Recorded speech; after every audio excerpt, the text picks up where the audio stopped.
Yo guys, Crescent here. Welcome to my Magicka Sorcerer build. This build is called FrontHeavy mainly because we will be focusing a lot of our damage and focusing a lot of our max Magicka spell damage on our front bar, which is our Destro staff bar. That's why this build is called FrontHeavy.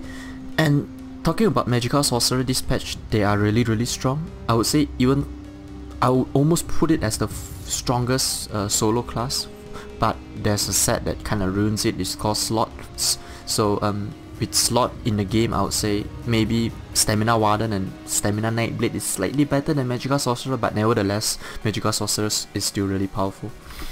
Right, so now let me show you what I use. And yeah, the setup is really basic. We'll be using Shackle Breaker on a 5-piece body. So on the big pieces we'll be using Infused Trait with multi-effect enchantment, which is Tri-Stat enchantment. So 2 infused, legs and body. And the small pieces you can either use Well-Fitted or Impenetrable. The belt, the hands and the feet, you can use either Impenetrable or Well-Fitted. Make sure the small pieces are using maximum Magicka Glyph. You're using maximum Magicka Glyph on the small pieces. And on the back bar we'll be using Leech, so I'll be using 1 Helm Leech. I preferably you want to use Infused, but Divines is not that bad as well. Use 1 on the head, and then 2 pieces of Leech on the jewelry. And on the back bar we'll be using the rest of stuff of Leech Wrestle Staff with Infused Trait and weapon damage enchantment. With the new Summerset changes, the staffs are now 2 pieces. That's why it only requires us to use 3 pieces on the body and on the jewelry. So I use 1 leech ring, 1 necklace, and 1 helm. And back bar is the Daedro stuff. This is the old leech stuff. Okay. And on the shoulder we'll be using the Dormy House shoulder. So what I'm using, the best is for you to use heavy on the body and medium on either legs, feet, head or shoulder. So we'll be using 5-1-1, 5 light, 1 medium, 1 heavy. On the shoulders you want to use Well-Fitted or Impenetrable Trait. I have Divine, so I leave it as it is because I don't have any more Transportation Stones. So just make sure you have 5-1-1. And here comes the secret. We'll be using Willpower only on the front bar. That's why this setup is called FrontHeavy. So we'll be using 1 ring, 1 jewelry on the Willpower, on your jewelry, 1 piece Willpower. And we'll be using the Inferno Staff of Willpower, Nirnhorn Trait, preferably with 2 dot poison, or maybe shock damage enchantment is okay as well. Just make sure it's Nirnhorn. So yeah, we have the full 3-piece on the front bar, but on the back bar we only have Leech and Shackle Breaker with Dormy House. So that's why on our front bar we'll be focusing a lot on the damage, and on the back bar it's just a lot of regeneration. Yeah, another thing to mention is we'll be using 1 Magicka Recovery, 1 spell damage, and 1 cost reduction on the jewelry. So it's kind of balanced, because I feel like with Leech and with the food we'll be using, we have a lot of regeneration, so we don't need so many cost reductions and Magicka Recovery. So that's the build. There's another build. This build is obviously we will be using Rune Cage. This is a Rune Cage build. After I finish this Rune Cage build, I'll just show you quickly what I use in non-CP. In non-CP I feel like Rune Cage is not that good because Rune Cage costs more compared to Master Staff with Flame Reach. That's why in non-CP I'll show you the my non-CP setup really quickly. But of course you can use this build in non-CP as well. It's alright as well. You can use the Flame Reach build in CP as well. Both are equally good. Alright, now to the stat sheet. So I need to change my skills really quickly. So if I buff up, do a light attack on the back bar, and then you can see my spell damage is close to 3.2k. And if you want to check the damage of Crystal Frag, I need to proc it really quickly. Okay, it's proc, do a light attack on the back bar, No, I didn't get it. Alright. It's about 18.2k crystal frag. So that is really powerful. Alright. So I'll use a potion and then I'll show you the full stats. So as I mentioned earlier, the spell damage is gonna go up to 3.2k. Our health recovery is quite nice. Why I have such high recovery is because of the food I'm using. So it's good to kind of compensate for the slot set, because nowadays so many people are using the slot set and you need a little bit of health recovery to kind of compensate that. And stamina recovery is quite high as well. Magicka recovery is extremely high. On our front bar, our weapon, our Magicka recovery is slightly lower. On the back bar is slightly higher because of leech. And yeah, you can see this is the front bar stats basically. Yeah, the spell damage, like I mentioned earlier, is 3.2k. Crit can go up to 42% if you're using a crit potion. Max Magicka is 44k, extremely high. Health is about 22k, decent. Stamina is solid as well. So overall, this build is, the stats are just really sweet. And if I proc leech, your Magicka recovery is gonna go close to 4k. I can proc it actually really quickly. Let me just streak a lot. And you can see if I use a potion, it's 4.1k. Just give me a second, I will reduce the game volume.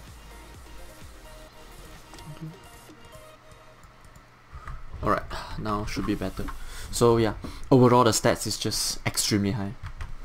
Now I will go through the potions and poisons and food buff, everything. There's small changes in this build. Yeah, if you talk about potions, there are a few potions that are extremely powerful. Tri-set potion is obviously extremely important in open world. The detect potion is extremely powerful, especially against Nightblade, because nowadays Nightblades can cloak so much, and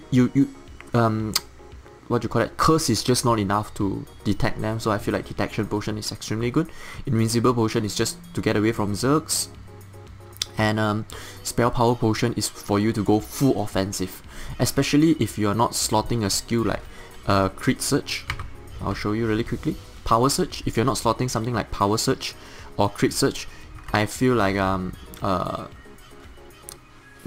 power search, or what you call that, entropy, yeah, the skill that gives you major prophecy, major sorcery. So you can use this because this gives you major sorcery, and major prophecy gives you extremely high crit. So when you use this potion, you get to up to 42% crit, more or less. So those are the potions. The food buff we'll be using is, there are two options. If you are rich and you can afford it, use Clockwork Citrus Fillet. This will give you slightly more health and just tiny bit more max Magicka, about 250 more max Magicka, and about I'm not sure, let me just compare it really quickly. It gives you close to 3.2k and 3.5k health. This gives you 3.7k health, 200 more health, and 250 more max Magicka. And the good thing about this is it gives you a little bit of health recovery, which is quite nice. Yeah, like I mentioned earlier, just to compensate with all those slot users. So I prefer this food. It's obviously more expensive, about 3k plus. If you can't afford it, just go for Witch Mother. You won't lose a thing, you just lose that tiny bit of stats, but it's not significant at all. The Mundus stone we'll be using is obviously, as a shield stacker, you need to use Mage. There's no doubt about it. And the Race, Breton, High Elf, I think these two are the best. Other than that, maybe Argonian, I don't know. Argonian is just not that good. Breton, High Elf, Dark Elf, these three, you need to go for them. Others are just not good in my opinion. Alright, so what else? The poisons, yeah, the poisons we'll be using only on the front bar, 2-dot poison, that's all. We won't be using anything else. The main reason why I'm using this health dot poison is because most of the time, sometimes I'll change it if I'm using power search. But if you read it, while active, deals a crit strike that heals you for about quite high. About if I buff it up, yeah, it's about 2.5k. It could go up to 3k after you. I think it's about 2.5k only, yeah, 2.5k. But this is good because it can occur every second, and when you do a crit with your flame reach or something like a dot poison, because those stuff can crit, and it could kind of like heal you while you have slot damage on you. So because slot damage is oblivion damage, it will go through your shields. So I feel like that healing is kind of good, especially when you're fighting, like I mentioned earlier, 2 slot users. You need it. You need your health recovery, and you need that a bit of healing, you know. Alright, so the skills, yeah. This is a rune cage build, so I'm just gonna show you the rune cage setup. Endless Fury, Crystal Frag, Crushing Shock, Hardened Watt, and Rune Cage. These are all the important skills. You can't change it at all. Your ulti, you can use Meteor, or you could use Soul Assault. Soul Assault is good. And the last one is where is the guild? Fighter's Guild, Dawnbreaker. These 3 ultimate are the best ultimate. I slightly prefer Shooting Star because it acts like a good AoE burst, especially when you're outnumbered. But both of the other ultimates are equally good as well. Curse is a must-have as well. This is your flex spot. Usually I'll use Power Surge. There are 3 skills that I change around a lot. Usually I'll use either Mines, Daedric Minefield, Power Surge, or I would use Boundless Storm, depending on the situation. If I'm playing just pure solo, I would say Power Surge or Mines are really good. If you're running in a group and your group is quite fast, you do a lot of movements, you want to catch up, Boundless Storm is really good. Or even Power Surge is overall just really decent, because Power Surge gives you the buff is extremely long, 33 seconds, and you don't need to use the potion for you to obtain major sorcery. Streak is a must-have as well. Ball of Lightning is equally good as well. Up to you. Harness Magicka, Healing Watt, and Light's Champion. There's another ultimate you can use on the back bar as well, which is Greater Storm Archanaut or Summons Charge Archanaut. Both are equally good. Up to you. I slightly prefer Light's Champion, so you can heal your friend as well. With Archanaut, is you use it down when you're under pressure, you stun your enemy, and you kind of line of sight with the Archanaut. Usually you want to pair Archanaut with Daedric Mines. So yeah, Daedric Mines. You pair these 2 together, melee targets will never come near you because they'll take so much damage. Okay, so those are the skills. Now this is the main setup that I want to show you guys, that I theory crafted. There's another setup which is everybody knows, but I think it's really powerful in non-CP. So what I'm using now, I'm using Bloodspawn.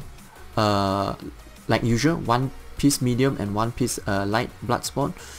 You want to use both maximum Magicka Glyph, and preferably you want to use on the big pieces earlier, like I mentioned, Infuse on the big pieces, and small pieces either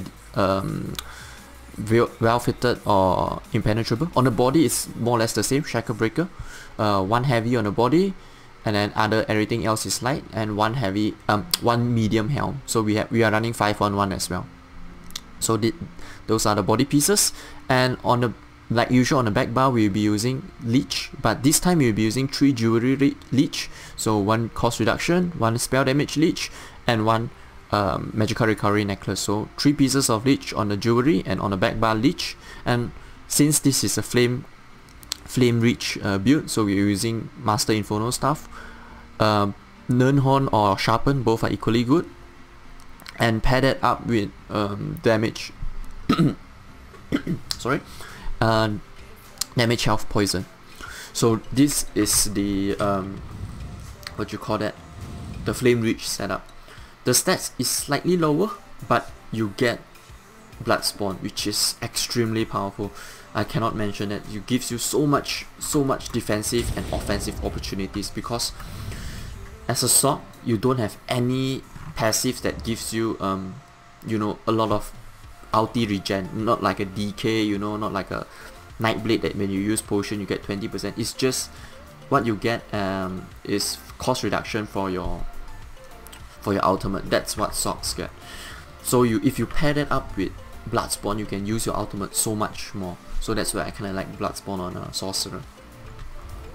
Okay, yeah, the skills are more or less the same, but just a few tweaks. We are not using Rune Cage, so we'll be using Endless Fury. We'll be using Crystal Frag, and this is our main damage and CC Flame Reach. If I buff it up, it's gonna go up to 10k, which is quite nice. I can just buff it up really quickly and show you. Yeah, it's 9.3k, not really 10k, but yeah, so 9.3k, which is quite nice. Harden Watt, our shield, and this is your flex spot. You can use Inner Light, you can use Daedric Mines. It's really up to you. There are two flex spots, this Inner Light skill and your Power Surge. So for me, I would use Inner Light on the front bar, and then I would use Power Surge on the back bar. That is how I roll. But on the back bar, you can use Mines, you can use like I mentioned earlier, you can use Boundless Storm as well. Both are really good. Okay, and then we'll be using Shooting Star, Meteor as our ultimate. That other two ultimates are really good as well, Dawnbreaker and Soul Assault. And on the back bar, Curse, Streak, Power Surge, Harness Magicka, Healing Watt, yeah, the ulti light champion, everything is the same. So this is, I kind of prefer to use this build in non-CP, so because a lot of times I need to use my Restore ultimate for defense, and it comes in really handy. So yeah, the skills are done.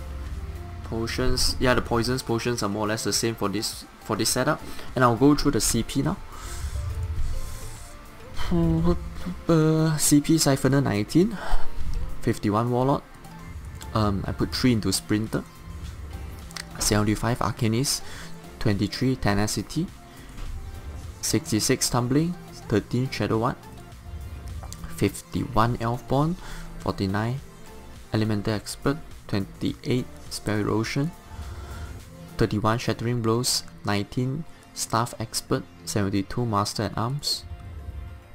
And yeah, that's about it. And yeah, for one more tree I forgot to mention, Ironclad 61, 25 Resistance, 28 Thick Skin, 1 Light Armor Focus. This is my spare point, so I just throw it into Light Armor Focus.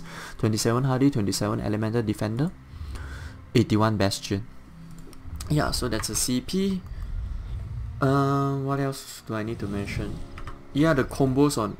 Yeah, for Flame Reach combo is pretty straightforward. You just put your Curse, you do light attack on your back bar, you get your you get your maximum spell damage, you try to proc your shard, and then CC them before you throw your shard if possible, and then apply Endless Fury beforehand, so everything will proc together. Really straightforward. For Rune Cage setup, it's slightly different, but more or less the same as well. So what you want to do is, usually you just want to buff up like usual, and then you want to do a light attack Curse, and then you do light attack Endless Fury, and then you do one Crushing Shock, and then when your Crushing Shock ends, your Curse is gonna end soon, and then you Rune Cage them, and then you throw your shard. Usually your shard will proc already, and then yeah, that is the combo. So you can combo it with a Meteor as well. You, instead of using Crushing Shock, you throw a Meteor, and then you do Rune Cage, and then you throw shards. So it's just really important. What is most important is before you Rune Cage, after you Rune Cage, you want to use your Crystal Shard, or you want to time your Crystal Shard after your Rune Cage, and you want to time your Shooting Star before your Rune Cage. That is most important. And try to apply Endless Fury beforehand. So that is what I can say about Magicka Sorcerer. And when important thing of getting out of enemy is, when you see 3 enemy pounding on you, sometimes you just don't need to run away from them. You can do a dodge throw, dodge some of attack, streak through them. It's another important method to CC your enemy. You take a lot of pressure away from you, and then try to move into line of sight. Mines are really good as well, especially in tight areas. It's kind of cheesy, like you can put mines like that, it will stack all together. People go through it, they will just melt. So there are a lot of stuff where you can like, you kind of, it's super dirty I know, but you see you can stack them all together, and then you can make use of that, especially against melee target. even range target, especially when you go through a tight area, then yeah, they have to go through there, no choice, so you can relieve a lot of pressure from it. Okay, so that's about it for this build. The gameplay will be out really soon. I will post another video because I got actually quite a lot of clips from in Vivec and in non-CP as well, so I will post them in another video. Make sure you subscribe and like this video and stay tuned for the gameplay video. Okay, I'll see you guys in the video. Bye bye.